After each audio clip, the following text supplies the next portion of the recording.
Saudações Brasil, Caio Belotti falando, e é o seguinte, o ministro Luiz Roberto Barroso decidiu liminarmente uma ação direta de constitucionalidade sobre o projeto Escola Livre do Estado de Alagoas, que é uma versão local do projeto Escola Sem Partido. O ministro Barroso decidiu que é inconstitucional o Escola Sem Partido, e por causa disso ele suspendeu a aplicabilidade do Escola Sem Partido em todo o país, até que o projeto seja julgado pelo plenário do Supremo Tribunal Federal. O que acontece? O Escola Sem Partido, ele é claramente constitucional. Seu autor, inclusive, o Miguel Najib, que ele é chefe da ONG Escola Sem Partido, ele luta por essa pauta desde 2004, muito antes de ser um projeto de lei.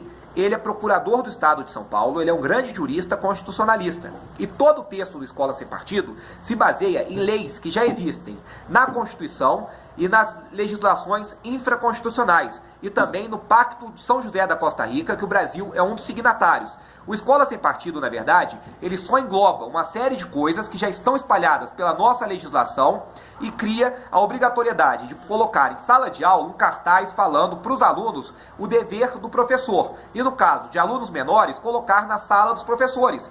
E basicamente falando que o aluno não pode ser doutrinado, que a sala de aula não é um laboratório de formação de militantes, não é um local para fazer lavagem cerebral, mas é um local para a transmissão de conhecimento, para ensinar álgebra, geometria, língua portuguesa.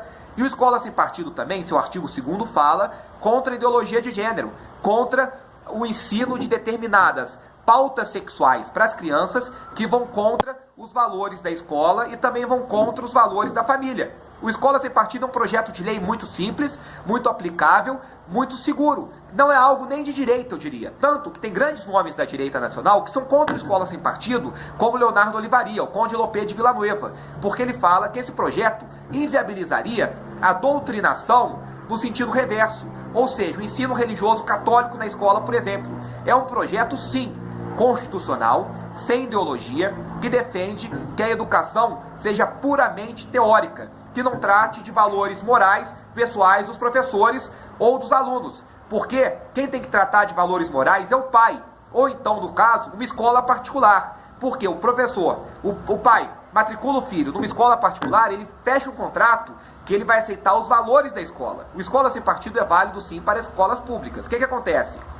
O Supremo Tribunal Federal, ele já tem um longo histórico, uma longa trajetória de rasgar a Constituição Federal. E o ministro Barroso, ele é muito hábil nisso. Ele, como advogado, ele advogou para a inclusão da união estável de homossexuais no ordenamento jurídico brasileiro, sendo que o artigo 223, inciso 3º da nossa Constituição, é claro que a união estável é entre homem e mulher. Então, o ministro Barroso é daquele tipo de jurista que acredita que o juiz não deve servir à Constituição, e sim a Constituição servir ao interesse do juiz. Se o interesse do juiz muda, a Constituição deve mudar também. Então, a Carta Magna, por si só, não vale nada. O que vale é a cabeça dos senhores ministros do Supremo Tribunal Federal.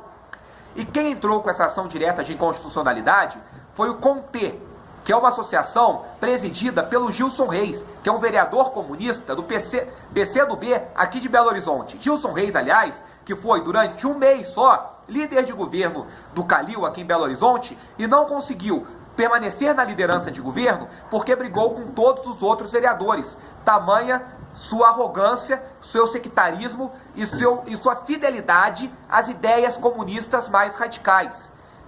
Barroso e Gilson Reis são ambos comunistas, têm afinidades ideológicas e os dois têm uma grande ligação por causa da defesa que Barroso fez enquanto advogado de Cesare Battisti, aquele revolucionário comunista que na Itália matou 4 pessoas, incluindo crianças, explodindo bomba nos locais. Barroso defendeu esse homem antes de ser ministro do Supremo Tribunal Federal. E quando nomeado pela Dilma, foi nomeado justamente para rasgar a lei, para rasgar a Constituição, que é o que ele está fazendo agora. E a minha preocupação é, será que o plenário do Supremo Tribunal Federal vai cair nessa?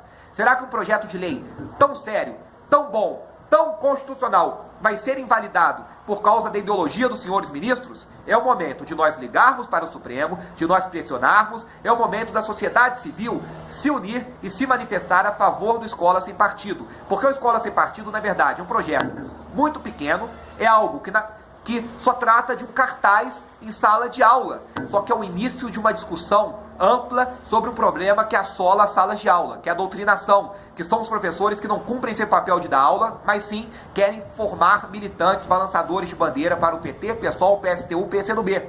As escolas hoje deixaram de ser local de transmissão de conhecimento e se tornaram verdadeiras madraças ideológicas, não diferindo em nada das escolas do MST, de Cuba ou da antiga União Soviética. Muito obrigado.